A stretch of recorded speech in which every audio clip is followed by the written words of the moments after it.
ஒரு மனிதன் மகிழ்ச்சியுடன் வாழ வேண்டும் என்றால் என்ன செய்யணும்? சமீபத்துல கோயம்புத்தூர்ல ஒரு பெரிய வெற்றி வாசல்னு ஒரு விழா நடந்துச்சுங்க. சமீபம்னா ஒரு 4-5 வருஷத்துக்கு முன்னாலன்னு வச்சுக்கோங்களேன், சமீப ஆண்டுகளில். அப்போ காலையில சுகி சிவம் பேசுறாருங்க. என் தனிப்பட்ட அனுபவம் இது. காலையில சுகி சிவம் பேசுறார், மத்தியானம் தென்கட்சி சுவாமிநாதன் பேசுறார். 2 பேரும் பேசி முடிஞ்சதுக்கு அப்புறமா இந்த மாதிரி ஒரு அவை கேள்வி கேட்கலாம். உங்களுக்கு தெரியும் சுகி சிவம் ஐயா எப்படி பேசுவாருன்னு, தென்கட்சி சார் எப்படி பேசுவாருன்னு. தென்கட்சி சார் என்ன சொல்றார்? வாழ்க்கையில நிம்மதியா இருக்கணும், நிறைவா இருக்கணும்னா அமைதியா வாழ்ந்துட்டு போங்கன்றார். சுகி சிவம் என்ன சொல்றார்? வாழ்க்கையில ஜெயிக்கணும்னா குதிரை மாதிரி ஓடணும்ன்றார். அந்த இளைஞன் ஒரு கேள்வியை கேட்டான், நான் வாழ்க்கையில் வெற்றி பெற வேண்டும் என்றால் சுகி சிவம் சொல்வதை கேட்க வேண்டுமா, தென்கட்சி சுவாமிநாதன் சொன்னதை கேட்க வேண்டுமா? 2 பேரையும் ஒரே நாள்ல கூப்பிட்டு பேச வச்சிருக்கிறீங்க, நான் யார் பேச்ச கேட்கறது சொல்லுங்க. சுகி ஐயா எழுந்திருச்சார் பதில் சொல்றதுக்கு. ஆனால் அவரை உட்கார வைத்து விட்டு தென்கட்சியா எழுந்து ஒரு பதில் சொன்னாருங்க. வாழ்க்கையில வெற்றி பெற வேண்டும் என்றால் சுகி சிவம் சொல்லுவதை கேளுங்கள், அமைதியாகவும் நிறைவாகவும் வாழ வேண்டும் என்றால் நான் சொல்லுவதை கேளுங்கள் என்று சொன்னார். அமைதியாக வாழ்வதற்கு என்ன வழி? அவர் ட்ரெயின் ஏறார். நான் அந்த நேரத்துல ரயில்வே ஸ்டேஷன்ல அவரை சந்திக்கிறேன். என்னையா இப்படி சொல்லிட்டீங்களே, வாழ்க்கையில உங்களுக்கு ஜெயிக்கிறதுனா அவ்வளவு ஒன்னும் பிடிக்காதா, இப்படி சொல்லிட்டு வந்துட்டீங்களே, பொதுமக்கள் எவ்வளவு கன்ஃபியூஸ் ஆயிருப்பாங்க அப்படின்னு அவர் சொன்னார். பர்வீன், உனக்கு ஒரு விஷயம் தெரியுமா? என்ன சைக்கலாஜிக்கலா அசஸ் பண்ணி கேஸ் ஸ்டடி பண்ணிட்டு மெட்ராஸ் யூனிவர்சிட்டி பிள்ளைங்க போயிருக்கிறாங்க, அவங்க ஒரு ரிப்போர்ட் கொடுத்திருக்காங்க, அதை நீ படினர். அவர் டைரக்டா என்கிட்ட சொன்னதுங்க. அந்த ரிப்போர்ட்ல எழுதியிருக்கு கீழே தென்கட்சி சுவாமிநாதன் போட்டு எல்லா டீட்டெயிலும் போட்டு, இவரை யாராலும் ஜெயிக்க முடியாது அப்படி போட்டிருக்கு. அவன் சொன்ன என்னையா இது, இந்த மாதிரி போட்டிருக்கு, நீங்க ஜெயிக்கணும் அப்படின்னா நிம்மதியா வாழணுங்கிறீங்க, இந்த ஜெயிக்கிறதுக்கும் நிம்மதியா இருக்கிறதுக்கும் என்னங்க வித்தியாசம், எனக்கு அது கொஞ்சம் சொல்லுங்களேன் அப்படின்னு அந்த குரு சொன்னார். என்ன ஏன் தெரியுமா பர்வீன் யாராலும் ஜெயிக்க முடியாது? எப்பொழுதும் தோற்க தயாராக இருக்கிறவனை யார் ஜெயித்து விட முடியும் என்று கேட்டார். அன்பின் வழி அது உயிர் நிலை. யார் அன்போடு இருக்கிறார்களோ அவர்களை வாழ்நாட்களில் யாராலும் ஜெயித்து விட முடியாது என்பதை மட்டும் நீங்கள் கற்றுக்கொள்ளுங்கள். தொண்டு எவ்வளவு பெருசு தெரியுமா? யார் ஒருவன் தொண்டனாக இருக்க முடியும் என்றால் யாருடைய மனதில் வல்லமை இருக்கிறதோ அவன் தாங்க சேவை செய்ய முடியும். சேவை என்பது என்ன தெரியுமா? இந்த சமூகத்திற்கு சேவை தேவைப்படுகிறது. ஏன் சேவை தேவைப்படுகிறது என்றால், எந்த ஒரு சமூகத்தில் கடமை தவறுபவர்கள் நிறைய பேர் இருப்பார்களோ அந்த சமூகத்திற்கு தான் சேவை தேவைப்படுகிறது. நம் சமூகத்திற்கு சேவை தேவைப்பட்டு கொண்டிருக்கிறது தோழமைகளை. யோசித்து பார்த்தால் ஒரு பாட்டு ஒண்ணு, நான் எப்பவுமே இந்த தொண்டு சார்ந்த இயக்கங்களில் பேசுகின்ற பொழுது இந்த பாட்டை கடந்து என்னால் போக முடிவதே இல்லை. உங்களுக்கு இன்னைக்கு அந்த பாட்டை உங்களுக்கு டெடிகேட் பண்றேன். 2 பேர் பேசிக்கிறாங்க. ஒருத்த முருகன், ஒருத்த ஒளவை. ஒளவை அப்படின்னாலே நீங்க பாட்டின்னு முடிவு பண்ணிடாதீங்க, அது ஒரு சூழ்ச்சி. ஒளவையை பாட்டி என்று சொல்லுவது ஒரு சூழ்ச்சி. ஒளவை சின்ன பொண்ணு. ஒளவை என்ன தெரியுமா? ஹவ்வா என்று சொல்லுவார்கள் அரபில, ஈவ் என்று சொல்லுவார்கள் ஆங்கிலத்தில், ஏவாள் என்று சொல்லுவார்கள். ஹீப்ரூவில் கூட அந்த சொல் இருக்கிறது. ஈவ், ஏவாள், ஹவ்வா, ஒளவை என்றால் என்ன பொருள் என்றால் ஆதி பெண் என்று பொருள். மூத்த குடி, மூத்த பெண். இந்த மூத்த பெண்ணாக இருக்கக்கூடிய ஒரு பெண்ணினுடைய சிந்தனையை தூண்டுகிறான் கடவுள். 2 பேரும் நின்று பேசிக்கிறாங்க. முருகன் கேட்கிறான் ஒளவையிடத்தில், இந்த உலகத்திலே ரொம்ப பெருசு எது சொல்லு. ஒளவை கேட்டா, பெருசா கேட்கிற, பெருசு என்ன தெரியுமா? இந்த உலகத்துல பெரிது பெரிது புவனம் பெரிது. இந்த உலகம் தான் பெருசு.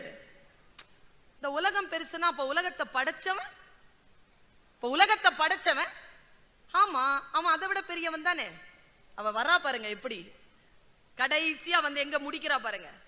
நான் அப்படியே சொல்றேன், எந்த ஒரு விளக்கம் இல்லாமல் அந்த பாடலை மட்டும் சொல்லுகிறேன், பிரித்து சொல்லுகிறேன், பொருள் மிக எளிமையாக புரியும் பாருங்க. பெரிது பெரிது புவனம் பெரிது, புவனமோ நான்முகன் படைப்பு, நான்முகன் திருமால் உந்தியில் பிறந்தோன், திருமால் அலைக்கடல் துயின்றோன், அலைக்கடல் சிறுமுனி கலசத்துள் அடக்கம், சிறுமுனி கலசமோ புவியில் சிறு மண், புவியோ அரவனுக்கொரு தலைபாரம், அறவோ உமையவள் சிறுவிரல் மோதிரம், உமையவள் ஈசனுள் ஒடுக்கம், ஈசன் தொண்டருள் ஒடுக்கம், தொண்டரின் பெருமையை சொல்லவும் வேண்டுமோ என்றாள் அவ்வை. இந்த உலகத்தில் மிகப்பெரியது என்று சொன்னால் கடவுள் என்று நீங்கள் சொல்லுவீர்கள். ஆனால் அந்த கடவுள் வாழ்கின்ற இடமாகிய உங்கள் இதயம் இருக்கிறதே, அந்த தொண்டு உள்ளம்தான் கடவுளை காட்டிலும் பெரியது என்று அவ்வை பேசுகிறார்கள். யோசித்து பார்த்தால் குர்ஆனிலே இறைவன் ஒரு வாசகத்தை பேசுகிறான். மிக முக்கியமான சொல். யாருடைய உதடுகளில் இருந்து வரும் சொல் நம் வாழ்க்கையை மாற்றும் என்று நமக்கு தெரியாது. அது எந்த புத்தகத்திற்குள் இருக்கிறது என்று நமக்கு தெரியாது. எவ்வளவு சீக்கிரமாக அது நம்மை வந்து சேர்கிறதோ அவ்வளவு சீக்கிரமாக நம்முடைய வாழ்க்கையில் மாற்றம் நிகழும். அந்த சொல்லை தேடித்தான் வந்திருக்கிறோம்.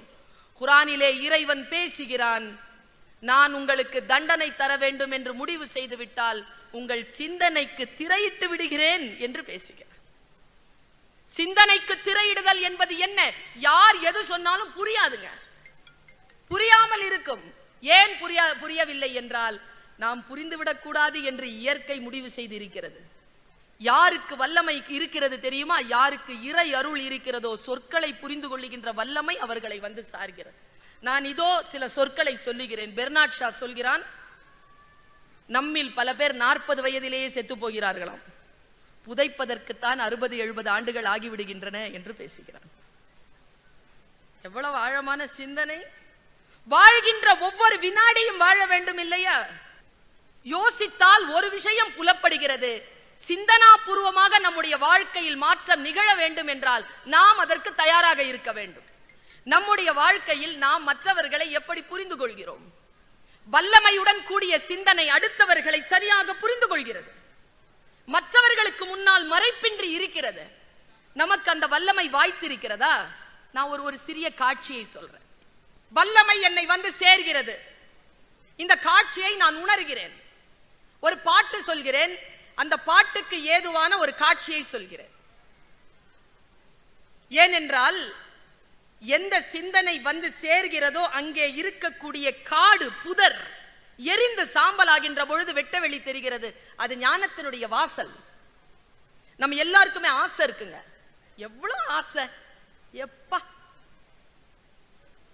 ஒரு கியூல நின்னா கூட ஒரு 2 நிமிஷம் நிக்கிறதுக்கு கூட யாரும் தயாரா இல்ல. அடுத்தது நம்ம வந்துடணும். அவசர ஆசை.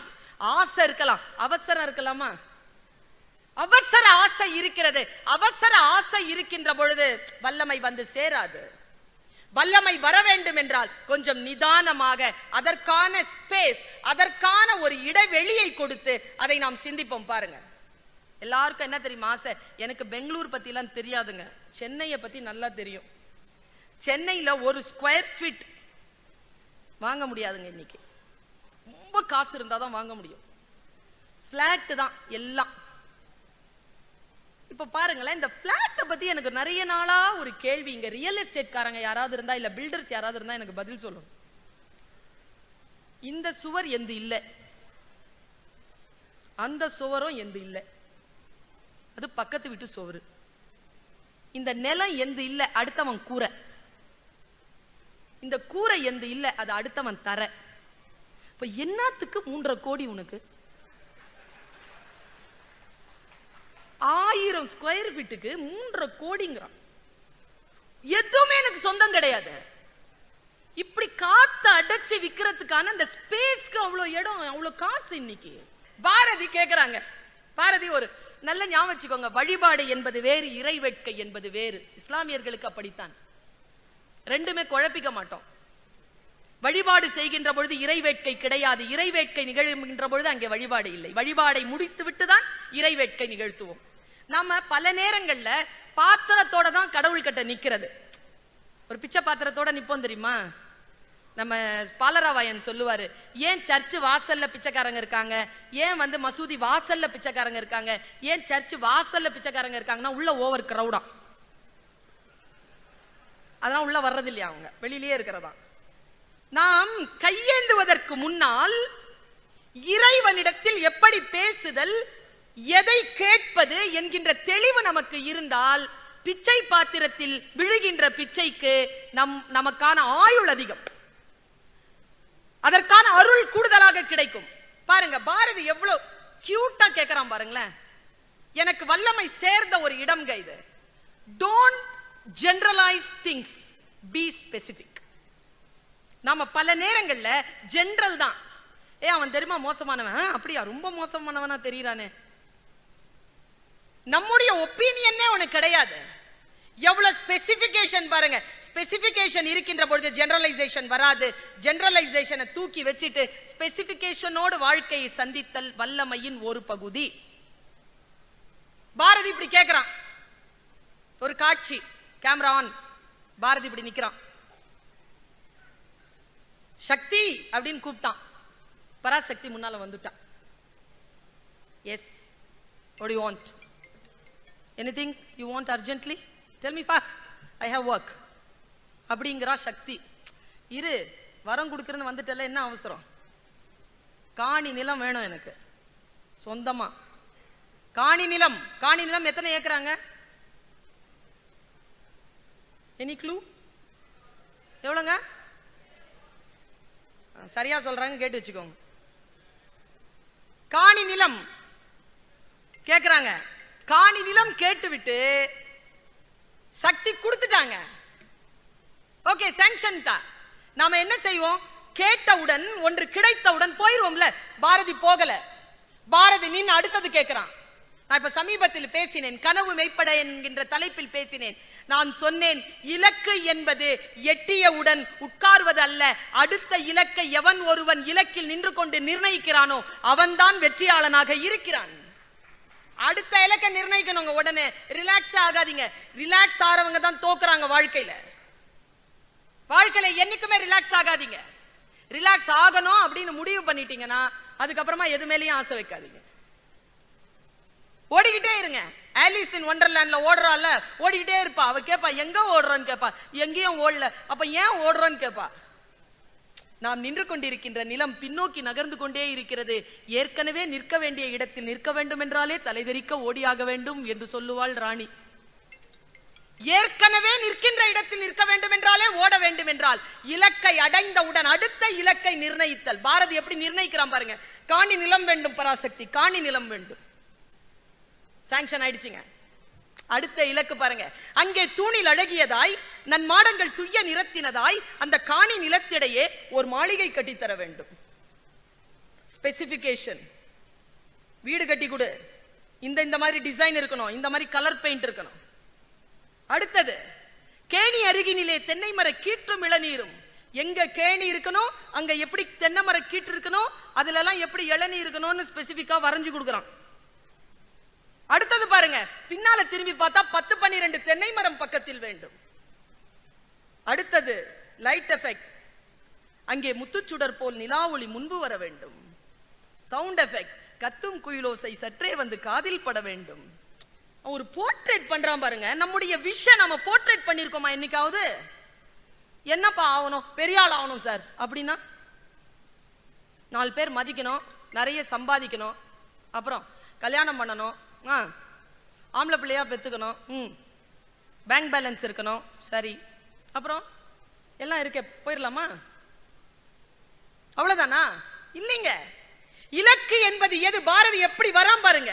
அங்கே தூணில் அழகியதாய் நன் மாடங்கள் துய்ய நிறத்தினதாய் அந்த காணி நிலத்திடையே ஒரு மாளிகை கட்டித்தர வேண்டும். அங்கே கேணி அருகினிலே தென்னை மர கீற்றும் இளநீரும் 10-12 தென்னை மரம் பக்கத்திலே வேண்டும். நல்ல முத்துச்சுடர் போலே நிலா ஒளி முன்பு வர வேண்டும்.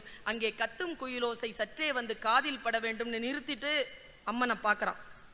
அம்மன் பாக்குறா, வேற என்னடா வேணும்? என் பாட்டு கலந்திடவே அங்கே ஒரு பத்தினி பெண் வேண்டும். Okay, sanction.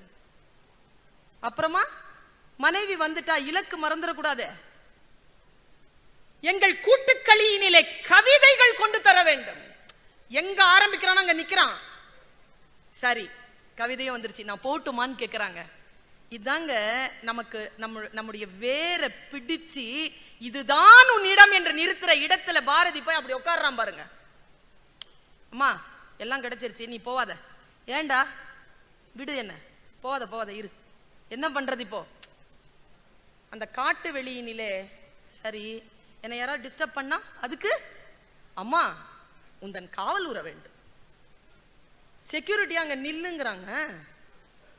அம்மா கேக்குறா, டேய் உன் கூட நான் நின்னுட்டேனா, உனக்கு செக்யூரிட்டியா நின்னுட்டேனா, இந்த உலகத்தை பாத்துக்க வேணாமாடா? எங்க நிக்கிறான் பாருங்க அங்க பாரதி சொன்னான், அம்மா நீ என்ன பாத்துக்கோ, நீ பாக்குறல்ல அந்த வேலை கடவுள் வேலை, அத என் பாட்டு பாத்துக்கோன்னாங்க. என் பாட்டு திறத்தாலே இவ்வையத்தை பாலித்திட வேண்டும் என்று சொன்னான் பாருங்க. அதுதான் பாரதியின் வல்லமை என்று நான் நினைக்கிறேன். ஒவ்வொரு வினாடியிலும் அவன் பேசுகிறான். ஒவ்வொரு வினாடியாக அவன் தன்னுடைய வாழ்க்கையினுடைய இலக்கை நோக்கி, தன்னுடைய நிரந்தர சாவு இல்லாத வாழ்க்கையை நோக்கிய அந்த வார்த்தைகளை அவன் தேடுகிறான். அவனுக்கு அது கிடைத்தது. இதோ அவன் மரணித்து பல ஆண்டுகளான பிறகு நானும் பேசிக் கொண்டிருக்கிறேன், நீங்களும் கேட்டுக்கொண்டிருக்கிறீர்கள். இதுதான் வாழ்க்கையில் நாம் விட்டு செல்லக்கூடிய மிகப்பெரிய சுவடு என்று நான் நினைக்கிறேன். பல நேரங்கள்ல நமக்கு சொல்லிக் கொடுக்கின்ற விஷயங்களில் ரொம்ப பின்தங்கி இருக்கோங்க. ரொம்ப பாவங்க பெற்றோர்கள். நான் ஒரு ஆசிரியரா சொல்றேன், குழந்தைகளிடத்தில் வல்லமை சேர்க்கக்கூடிய எந்த விதையையும் நாம் அவர்களிடத்தில் விதைக்காமல் அவர்களை லௌகீக வாழ்க்கையிலே ஒரு இயந்திரம் போல் செலுத்திக் கொண்டிருக்கிறோம்.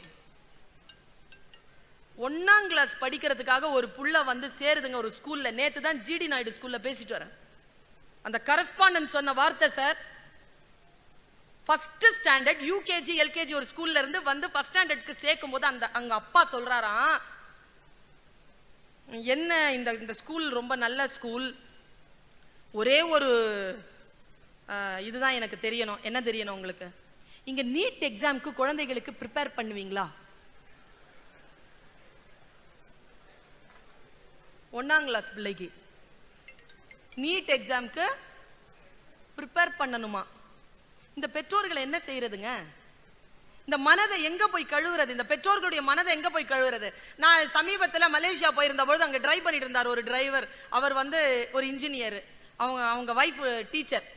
2 பேரும் இல்ல இன்ஜினியர் ஆகணும்னு நினைச்சிட்டு டீச்சர் ஆகணும். அவரு இன்ஜினியர் ஆகணும்னு அவருக்கு ஆசை, ஆனா டீச்சர். இந்த அம்மாவும் டீச்சர். 2 பேர் தான் எனக்கு ஹாஸ்பிட்டாலிட்டி கமிட்டி கூட்டிட்டு போறாங்க. எனக்கு நிகழ்ச்சிக்கு இதோ இங்க வரணும். அதுக்குள்ள கார்ல ஒரு விஷயத்த கேட்டேன். நான் அப்படியே உங்ககிட்ட சொல்றேன். இது நடந்து ஒரு 6 மாசம் இருக்கும். தம்பி ஃபோன் பண்றான் நாங்க. அந்த அம்மா எடு நான் டிரைவ் பண்ணிட்டு இருக்கேன்ல எடுனார் அவர். டேய் தம்பி போய் சேர்ந்துட்டியாடா, நல்லா இருக்கியாடா? நல்லா இருக்கேன் மம்மி. என்னடா பண்ணிட்டு இருக்க? அந்த ப்ளூ ஸ்னேக் இல்ல மம்மி? ஆமா, அதுக்கு செலைன் போட்டுட்டு இருக்கிறேன், அது ரொம்ப டிப்ரெஸ்டா இருக்குது. போனை வைக்க சொல்ல அவனை அப்படின்னாரு. அவன் போனை வச்சுட்டாங்க. நான் சொன்னேன், என்னங்க டாக்டரா உங்க பையன், இந்த வெட்டினரி டாக்டரா? என்னது இது, பாம்புக்கு போய் செலைன் ஏத்திட்டு இருக்கிறாரு, பாம்பு டிப்ரெஸ்டா இருக்கும்னு சொல்லுது புள்ள, என்னதுன்னு கேட்டேன். இல்ல மேடம், அவன் இந்தோனேஷியால வெட்டினரி டாக்டருக்கு படிக்கிறான், லீவுக்கு வந்திருந்தான், லீவு 1 வாரம், ஆனா வந்த அன்னைக்கே புறப்பட்டு திரும்பி போயிட்டான். ஏன்னு கேட்டேன். அவன் ஒரு கோப்ராவை வீட்டுல வச்சிருந்தான், அது வந்து முட்டை போடுற ஸ்டேஜ்ல இருந்திருக்குது, அவன் விட்டுட்டு வந்துட்டான், அது முட்டை போட்டுருச்சான், முட்டை போட்டுட்டு அவன் விட்டுட்டு வந்து 3 நாள் ஆகுது, வந்துருச்சான், வந்துட்டு அந்த முட்டை பொரிஞ்சிருச்சான், 6 முட்டையும் பொரிஞ்சிருச்சான், அதுல 4 குட்டி இருக்குதான், 2 காணமா, பிளாட்ல 2 பேர் கூட இருந்தாங்க, அவங்க வெக்கேட் பண்ணிட்டாங்களாம், அதனால புள்ள போயிருக்கு. இவங்க கொடுத்த கேஸ் ஸ்டடி இது. என்னங்க பாம்பு உங்க பையனுக்கு ரொம்ப பிடிக்குமான்னு கேட்டேன். ஐயோ வெறிங்க அவனுக்கு, சின்ன பிள்ளையில இருந்து 7ஆம் கிளாஸ்ல இருந்தே அவனுக்கு வெறிங்க. என்னங்க இப்படி பிள்ளைய வந்து பாம்பு வளர்க்கறது கொடுத்துட்டீங்க, இப்ப பாம்பு டாக்டரா மாறி போனானே அவன், எப்படிங்க அந்த சோகத்தை ஏன் மேடம் கேக்குறீங்க அப்படின்னாரு அந்த டிரைவ் பண்ணிட்டு இருந்த டீச்சர். அவன் சொல்றாரு, எனக்கு இஷ்டம் இல்லைங்க, ஆனா அவன் தான் என்ன நினைக்கணுமோ அதை ஆயிட்டாங்க, ஆனா ஒரே ஒரு வார்த்தை சொன்னாங்க, அதுல தாங்க நான் அலோவ் பண்ண அவனாரு. என்ன வார்த்தைங்க சொன்னான்? +2 முடிச்சிட்டு அவங்க அப்பா சொல்லியிருக்காரு நீ இன்ஜினியர் தான் ஆகணும்னு. அவன் சொன்னா இல்ல நான் வெட்டினரி டாக்டர் தான் ஆவேன்னு. ஏன்னா ஸ்கூலுக்கு போகும்போதே டிஃபன் பாக்ஸ்ல பாம்பை பிடிச்சிட்டு போய் பாம்பை பிடிச்சிட்டு வருவானா. நான் வெட்டினரி டாக்டர் தான் ஆவேன்னு சொல்லியிருக்கிறான் அவன். இவர் சொன்னாரு நீ வெட்டினரி டாக்டர் ஆனா அப்புறமா கதைய வேற, நீ முதல்ல இன்ஜினியர் ஆகணும்னு. உடனே அவன் பதில் சொல்லியிருக்கான் பாருங்க, சரி நான் இன்ஜினியரிங்க்கு படிக்கிறேன், இன்ஜினியர் படிச்சு முடிச்சுட்டு வெட்டினரி டாக்டருக்கு படிப்பேன், ஓகேவான்னு கேட்டான். அவங்க அப்பா விட்டாராங்க அவனை. இந்த பேஷன் இருக்குல்ல, இந்த வெறி இருக்குல்ல, குழந்தைகளிடம் என்ன வெறி இருக்கிறதோ அதன் பின்னால் அந்த குழந்தைகளை போக அனுமதியுங்கள். நமக்கு தெரியல, நாம் என்னவெல்லாம் ஆகவில்லையோ அதையெல்லாம் நம் பிள்ளைகள் ஆகிவிட வேண்டும் என்று துடிக்கிறோம். கிடையாது. அவர்கள் உங்கள் வழியாக வந்தார்களே தவிர உங்களிடமிருந்து வரவில்லை. உங்கள் கருத்துக்களை அவர்கள் மீது திணிக்காதீர்கள் என்று பேசுகிறான் கலீல் கிப்ரான். நம் குழந்தைகள் இந்த உலகத்தில் தானாக வாழ்ந்து சிந்தித்து செழிக்க வந்திருக்கிறார்கள். அவர்களை அதற்கான அனுமதி வழங்குவது, அவர்களுக்கான வல்லமைக்கான கதவுகளை திறந்து விடுவது.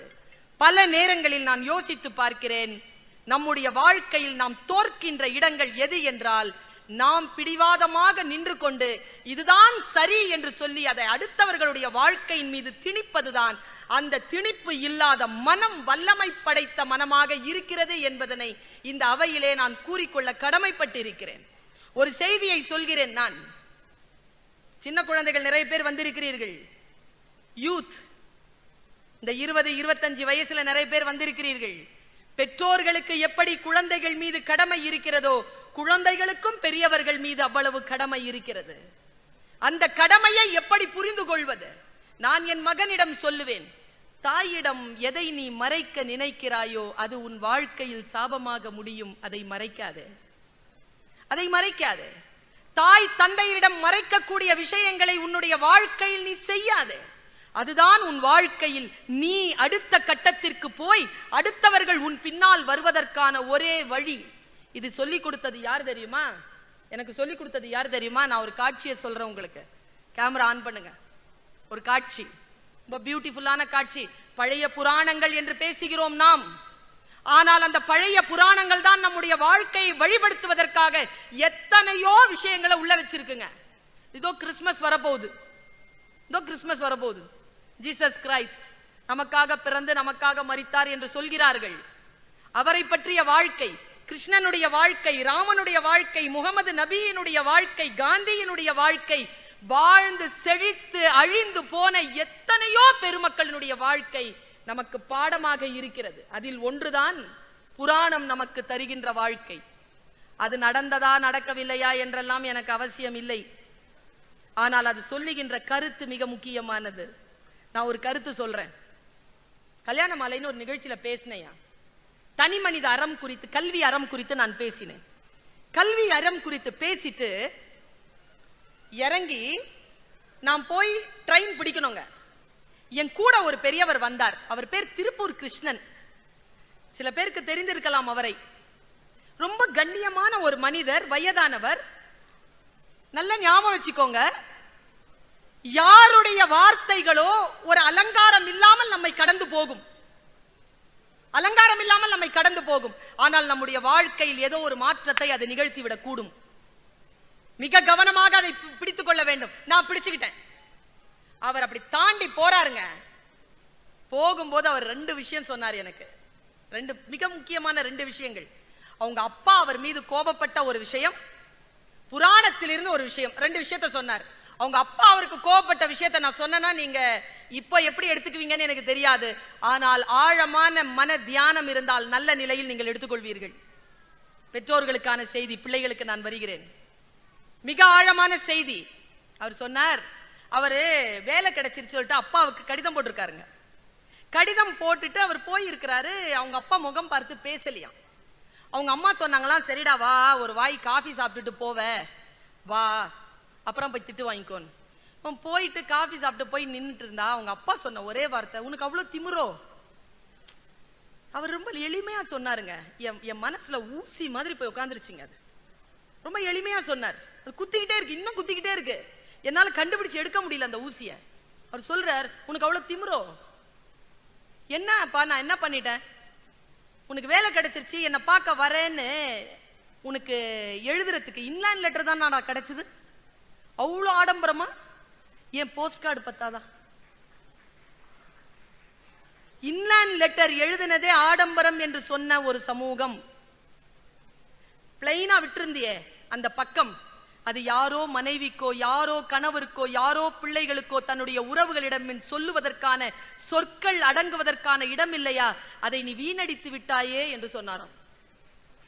நம்பர் 1, பெற்றோர்களை உங்களுக்கு சொல்லுகிறேன், give vitamin N to your children. Vitamin N is an essential vitamin for your children.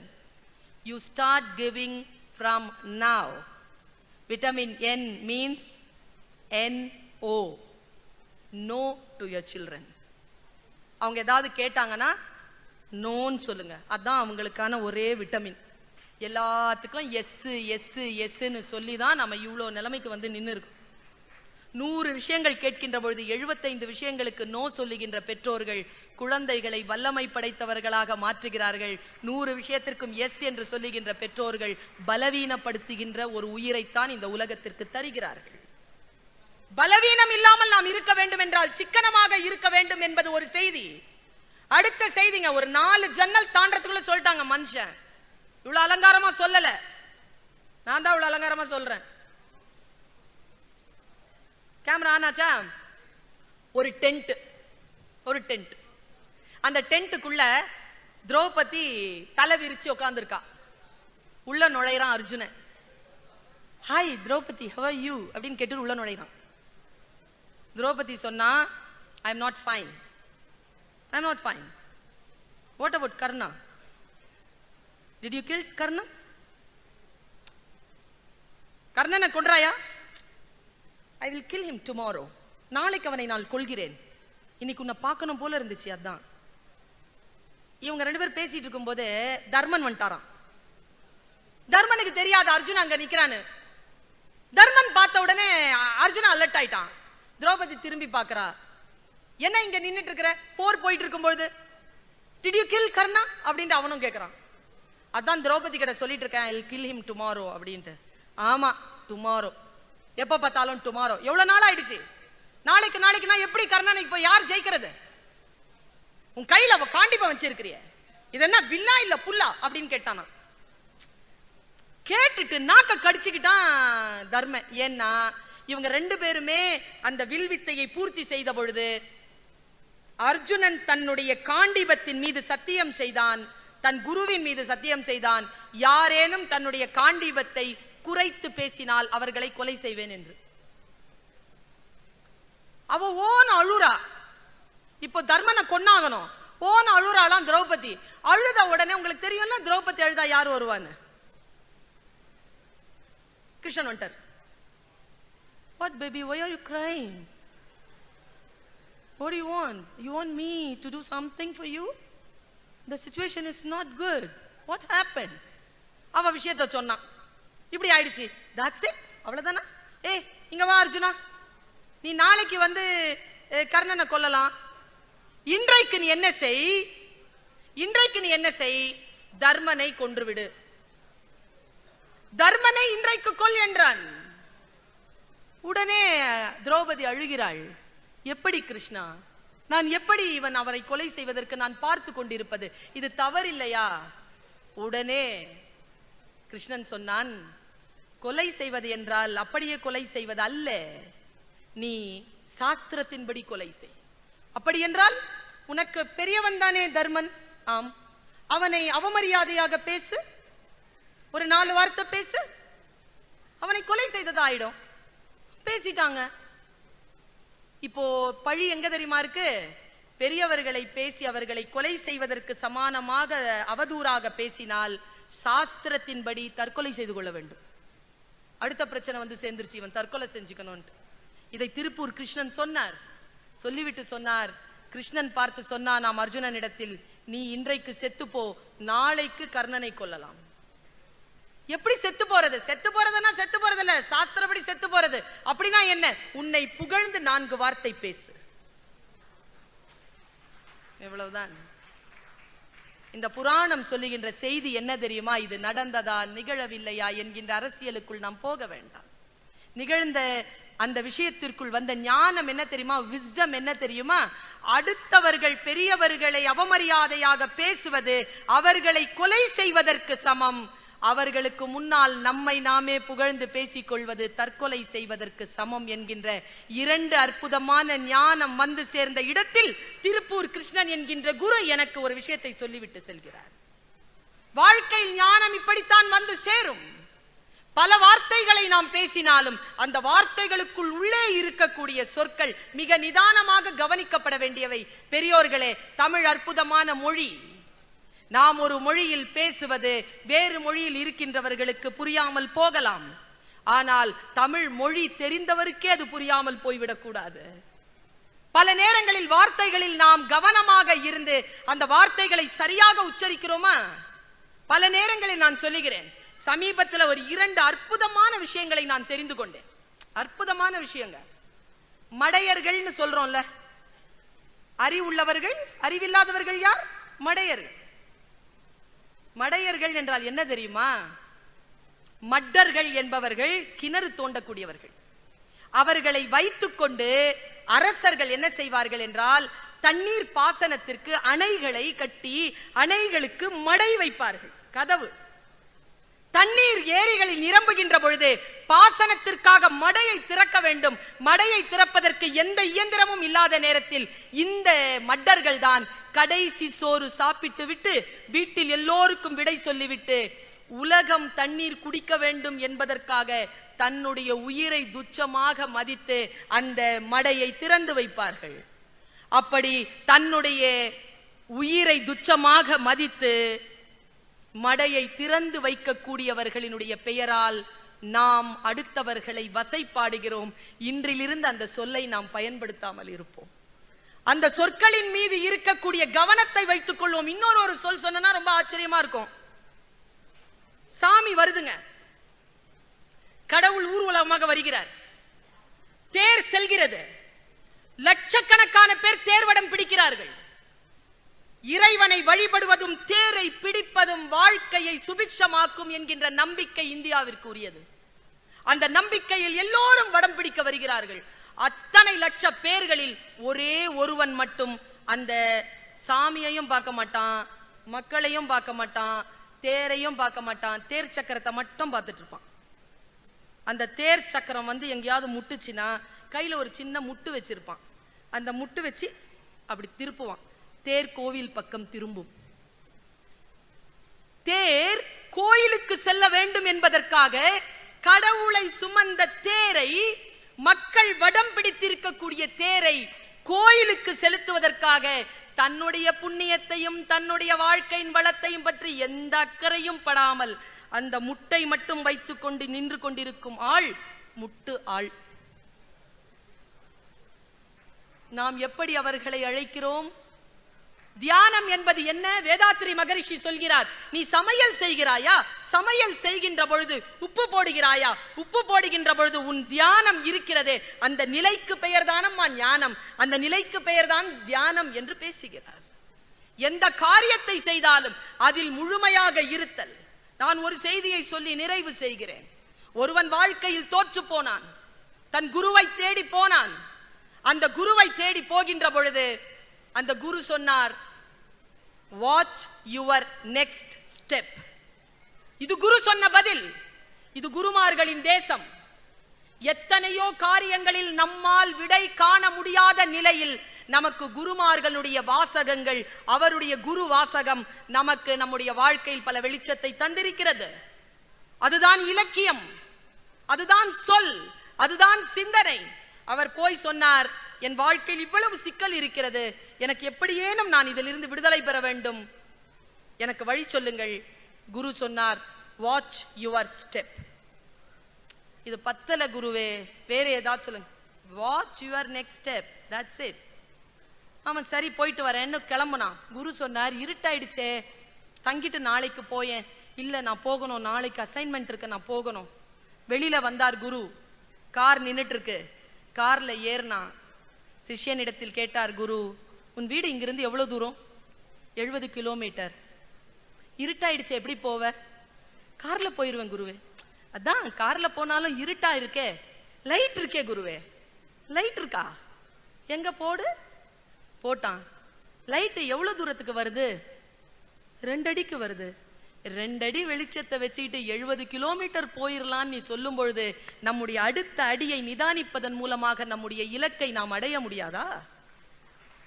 வாழ்க்கையில் நாம் ஜெயிக்க வேண்டும் என்றால், வல்லமை பெற வேண்டும் என்றால், அடுத்த அடியை, அடுத்த வார்த்தையை கான்சியஸோடு, மிக ஆழமான முழுமையான கான்சியஸோடு நாம் சந்திக்கின்ற பொழுது, அந்த வினாடியை சந்திக்கின்ற பொழுது நாம் வாழ்க்கையில் வெற்றி பெறுகிறோம்.